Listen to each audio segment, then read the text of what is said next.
مسجد کی آباد کاری میں جو سب سے زیادہ شخص کردار ادا کرتا ہے وہ مسجد کا امام ہوتا ہے۔ میں نے دیکھا ہے، چونکہ میرا مدرسے سے تعلق ہے، خطیب نے جمعے کے دن تشریف لانا ہے، بہت بڑی بات ہے۔ مسجد کے صدر کو مسجد میں آنا ہے، انتظام دیکھنا ہے، بڑی بات ہے۔ خزانچی کو بھی آنا ہے، بہت بڑی بات ہے۔ لیکن میں نے دیکھا ہے کہ مسجد کا امام بیچارہ، اسے اگر میں کبھی کہوں نا ایک محفل میں چلنا ہے میرے ساتھ چل، تو وہ کہتا پہلے میں بندوبست کر لوں، میری جگہ نماز کون پڑھائے گا۔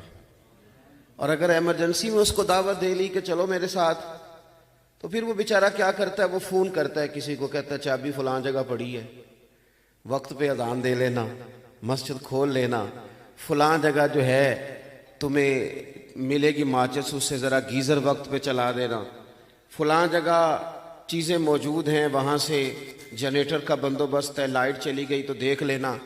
مسجد کے ساتھ خاص دلچسپی ہوتی ہے۔ ائمہ مساجد اگر اتنی زیادہ توجہ کرتے ہیں تو میرا خیال ہے کہ اگر ہم بھی تھوڑی سی اس پر توجہ کریں اور ان کی جو ضروریات زندگی کے معاملات ہیں، اور اس کے ساتھ ساتھ پھر ان لوگوں کی جو معاشرے میں اور سوسائٹی میں تھوڑی سی، ہمارے ہاں پنجاب میں اور دیگر جگہوں پہ پنچایتی سسٹم ہے، ہم چیدہ لوگوں کو بلاتے ہیں، علاقے میں کوئی مشاورت کرنی ہو تو جمع کرتے ہیں، کچھ ترتیب کرتے ہیں، تو اگر ایک نشست اس کے لیے بھی رکھی جائے جو ہمیں 5 نمازیں پڑھاتے ہیں۔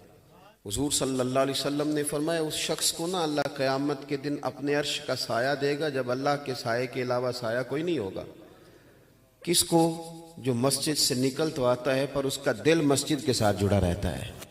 ہماری طبیعت لگنی چاہیے۔ حضرت عمار بن یاسر اینٹیں اٹھا کے لا رہے تھے تو ان کے کپڑوں کو مٹی لگ گئی، تو مولا کائنات شیر خدا حضرت علی المرتضیٰ رضی اللہ تعالیٰ عنہ فرماتے میں نے دیکھا حضور آگے بڑھے۔ یعنی یہ کتنا کو حسین کام ہے اور اس کے اندر کتنی کو جاذبیت ہے اور کتنی حضور کی دلچسپیاں وابستہ ہیں کہ سرکار آگے بڑھے اور ان کے کپڑوں کو مٹی لگی ہوئی تھی تو حضور نے دست مبارک سے مٹی کو جھاڑنا شروع کر دیا۔ حضور نے مٹی کو جھاڑا کہ یہ آدمی مسجد کی ڈیوٹی کرتا ہے۔ یہ آپ اندازہ کریں کہ مسجد کے خادم کا کتنا درجہ ہے، جو جھاڑو دیتا ہے اس کا کتنا مقام۔ وہ جو صوفیاء کے ماننے والے اور تلقین کرنے والے تصوف کی، انہیں سبق دے گئے بابا فرید، فرمانے لگے اٹھ فریدہ ستیا تے جھاڑو دے مسیت، تو ستیں رب جاگدا تیری ڈاڈے نال پرید، آ مسجد میں آ کے جھاڑو دے، تو سویا ہوا ہے اور وقت ہو گیا فجر کی اذان، اٹھ مسجد میں جھاڑو دے۔ اور بابا صاحب کے حالات میں لکھا ہے کوئی شخص کہتا تھا نا میں بے سکون رہتا ہوں، تو بابا صاحب اس کو جھاڑو دیتے تھے، کہتے تھے کہیں مسجد نظر آئے تو جھاڑو دیا کر، اللہ تیرے دل کو سکون عطا فرمائے گا۔ مسجد میں جھاڑو دیا کر۔ ایک خاتون مسجد شریف میں جھاڑو دیتی تھی، بیمار ہو گئی، بڑی نصیبوں والی تھی۔ رسول کریم علیہ السلام تیمارداری کے لیے تشریف لے گئے، حضور نے تیمارداری فرمائی۔ کریم محبوب صلی اللہ علیہ وسلم نے صحابہ سے فرمایا کہ اگر اس کا انتقال ہوتا ہے تو مجھے خبر دینا۔ رات کو انتقال ہو گیا، حضور کے آرام میں خلل نہ آئے، لوگوں نے رات کو ہی نماز جنازہ کے بعد تدفین کر دی۔ او میرے بھائیوں، مسجد میں جھاڑو دینا، ایک وہ ہے جس نے بہت خرچ کر کے مسجد بنائی، ایک وہ ہے جس نے اس کی تزئین و آرائش میں کام کیا، ایک وہ ہے جو جھاڑو دیتا ہے۔ خاتون جھاڑو دیتی ہے، رات کو تدفین کر دی، سارا کچھ جاننے والے محبوب نے صبح پوچھا مجھے خبر کیوں نہیں دی، بتلایا کیوں نہیں؟ یا رسول اللہ رات کا وقت تھا، تکلیف دینا بہتر نہیں سمجھا تو ہم نے دفن کر دیا۔ رسول کریم صلی اللہ علیہ وسلم نے فرمایا مجھے بتاؤ نا قبر کہاں ہے؟ اللہ کرے سمجھ آئے آپ کو میری بات کی۔ وہ اس قبر کی کیا شان ہوگی جہاں چل کے اللہ کی ساری رحمتیں پہنچ گئی ہیں۔ حضور نے فرمایا بتاؤ قبر کہاں ہے اس خاتون کی؟ کریم محبوب قبر پہ کھڑے ہوئے۔ اگرچہ ہمارے بزرگوں کا، ہمارے احناف کا فتویٰ یہی ہے کہ ولی جنازہ پڑھ لے، وارث جنازہ پڑھ لے تو دوبارہ جنازہ نہیں ہوتا، لیکن حضور کے تو اختیارات خصوصی ہیں، اور ویسے بھی کریم وارث ہے نا امت کے، حضور وارث ہے۔ نبی پاک صلی اللہ علیہ وسلم پہنچے قبر پہ، فرمایا صفے بناؤ بھی میں دوبارہ جنازہ پڑھاؤں گا۔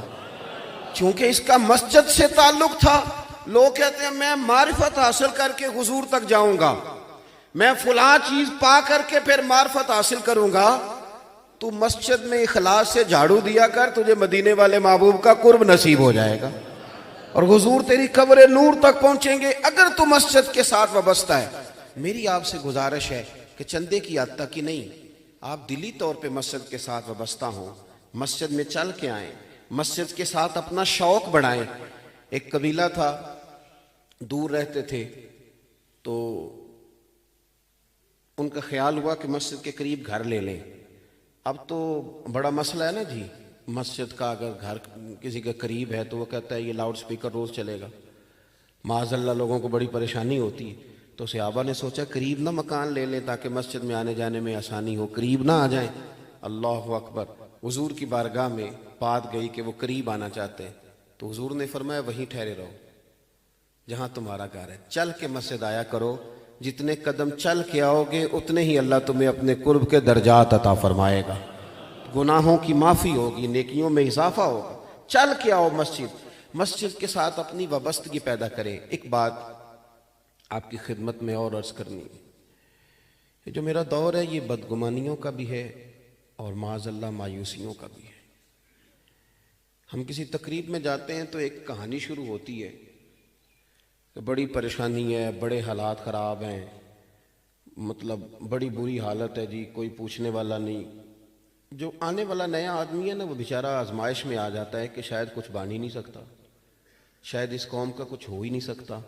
میں ملک سے باہر تھا تو وہاں بھی مجھے ایک صاحب نے کہا پاکستان کا بڑا برا حال ہے، علماء، سیاستدان، فلاں فلاں. تو میں نے ان سے کہا میاں آپ دور بیٹھے ہیں، آپ کو کیا پتا ہو، میرے وطن میں اللہ نے بڑی بہار رکھی ہے. یہ چند سال پہلے زلزلہ آیا تھا تو جس بیٹی بیچاری نے خود سلائی مشین پہ بیٹھ کے جہیز بنایا تھا، اس نے بھی اپنے ابا سے کہا تھا کہ میں 2 کپڑوں میں چلی جاؤں گی، یہ زلزلہ زدگان کو دے دو. ایک بزرگ کو خون کی ایک بوتل کی ضرورت ہوتی ہے تو 14 نوجوان گلی میں کھڑے ہوتے ہیں، ہم حاضر ہیں. اور آپ کہتے ہیں کہ علماء اور مشائخ کا کام کیا ہے. تو میرے بھائی آپ دور بیٹھے ہیں، آپ کو کیا پتا ہو. رمضان المبارک کے اندر مسجدیں کم ہوتی ہیں اور تراویح سنانے والے حافظ زیادہ ہوتے ہیں. کیا بات کرتے ہیں آپ، اتنی کمزوری نہیں ہے، اتنی پریشانی نہیں ہے. اور یہ جو اور ایک آزمائش ہے نا کہ جناب بڑی لڑائی ہو رہی ہے سوشل میڈیا پہ، تو آپ 4-5 لوگوں 10 لوگوں کو دیکھتے ہیں. میری طرح کے کچھ لوگ آتے ہیں تو آپ محسوس کرتے ہیں شاید کل مول معاملہ ایسا ہی ہے. ہمارے سینکڑوں شیوخ الحدیث ہیں جن کے پاس وقت ہی نہیں ہے کہ وہ کسی میڈیا پہ آئیں. وہ سکون سے بیٹھتے ہیں اور سارا دن رسول پاک کی حدیثیں بیان کرتے ہیں اور دین پڑھاتے ہیں. کسی مایوسی کا شکار نہ ہو کوئی، اور آنے والی نسل جو ہے وہ بھی خوب دیکھے کہ دین کی چمن میں بڑی بہار ہے اور اللہ تبارک و تعالیٰ کے فضل سے بڑے بڑے بیدار مغز لوگ ہیں جو آ رہے ہیں اور انشاءاللہ تعالیٰ خوبصورتیاں آئیں گی. ابھی بھی کوئی ایسا نہیں ہے جس طرح کہ ہم محسوس کرتے ہیں. آپ آگے کی طرف دیکھیں اور سرور کائنات صلی اللہ علیہ وسلم نے ہمیں جو ذوق دیا ہے نا. حضور جب طائف سے لوٹ رہے تھے تو چونکہ آپ نے سنا ہوا ان لوگوں نے بڑی تکلیف دی، جسمانی بھی اعصابی بھی، بڑے سخت جملے بھی کسے. تو حضرت زید بن حارثہ رضی اللہ تعالیٰ عنہ نے عرض کیا تھا کہ یا رسول اللہ صلی اللہ علیہ وسلم آپ دعا کریں یہ تباہ ہو جائیں سارے. یہ جوان ذرا توجہ کریں میری بات پہ. ہم نے تو گاڑیوں کے پیچھے لکھوا دیا کہ سب مایا ہے، سب دولت. اتنی مایوسی.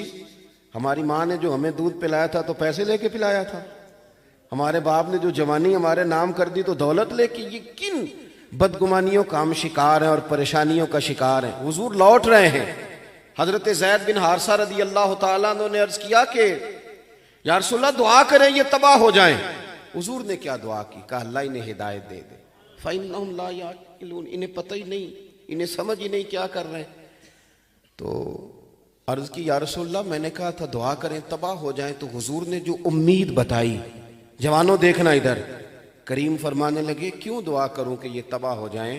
زید اگر یہ نہیں نہ مانتے تو مجھے امید ہے ان کی آنے والی نسلیں میرا کلمہ پڑھ جائیں گی. اتنی بڑی امید حضور نے دلائی. اٹھ باندھ کمر کیوں ڈرتا ہے، پھر دیکھ خدا کیا کرتا ہے. جن لوگوں کے حوصلے تازے رہتے ہیں نا وہ لمبا سفر بھی آسانی سے کر لیتے ہیں، لیکن جو تلخ ہو جاتے ہیں نا، ترش ہو جاتے ہیں، بس وہ ایک گاڑی والا کٹ مار کے چلا گیا ہماری گاڑی کو تو ہم تلخ ہو گئے تو اب سارا رستہ ہم نے پریشان رہنا ہے. بھائی وہ تو چلا گیا اپنا کام کر گیا, اب آپ چھوڑیں, آپ اپنے طرف دیکھیں, آپ نے تو سفر کرنا ہے کہ نہیں. تو اپنی زندگی کے اندر امید وابستہ کریں. یہ بڑا خوبصورت ایک منظر ہے کہ مسجد کی تقریب کے موقع پر ہم سب یہاں جمع ہیں. اللہ کے حضور یہ دعا ہے, اللہ اخلاص کی دولت عطا فرمائے, اللہ تبارک و تعالی للہیت نصیب فرمائے.